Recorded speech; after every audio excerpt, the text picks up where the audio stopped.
Hi, my name is Tammy and I live in Virginia, and I am the homeschooling mom of two daughters. My oldest daughter just graduated from high school, and very proud of her. She graduated with a 4.0 GPA. Despite the fact that she's an intelligent person with a high grade point average, Julie was not doing very well on her practice SAT tests. She had even gone through a 16-week course on how to do well on the SAT test. This was really discouraging to Julie, and it was really discouraging and frightening to me because I was fearful that her scores on the SAT would not really correspond with her grade point average. And I was also fearful that it would inhibit her ability to get into the college that she wanted to go to, much less any hope of scholarship. Well, after doing a lot of research, making a lot of phone calls, talking to lots of quote-unquote experts, crying a lot, praying a lot, you name it, I ended up at a homeschool convention in which Jean Burk from College Prep Genius was giving a workshop. Well, I wasn't really believing that there could be much to it, and I almost didn't even go.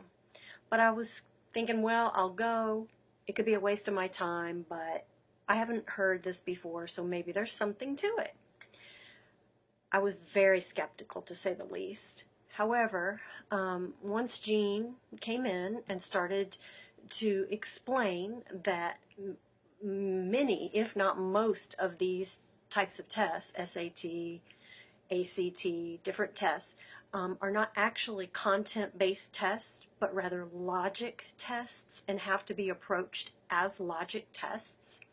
Things, in my mind anyway, started to click. It made sense to me.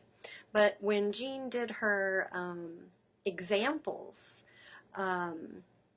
taking questions from the actual SATs from the past, I was shocked that I was actually able to answer those questions correctly. It blew me away. And so I thought, wow, if this is true, then if my daughter can understand how to look at these questions as logic questions, she might actually do really well on the SAT.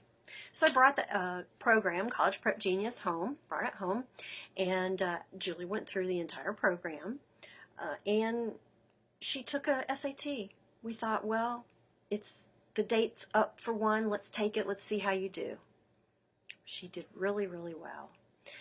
She, in fact, didn't even bother to take it anymore after that because she had her heart set on a local private college, and her scores, combined with her GPA, were high enough that she was awarded their top academic scholarships. She ended up, all totaled, with $108,000 of scholarship toward her college education. So she was thrilled, we were thrilled, and now I just can't speak highly enough about Jean Burk and College Prep Genius. If you're having any reservations about it, I say try it anyway. You won't regret it. And your child will have a much more accurate way of looking at the test, being able to answer the questions in a timely manner, which is really what's key with this test. You get under, I believe, a minute per question on average for the SAT. And anyone that reads through the test knows if you approach it conventionally, there's not enough time for all of those questions. But if you approach it according to the College Prep Genius way and Jean Burk's own methods, I can't help but believe that you'll be as successful as we have been. So anyway, good luck to everyone who's trying to figure all of this out, and thanks for listening.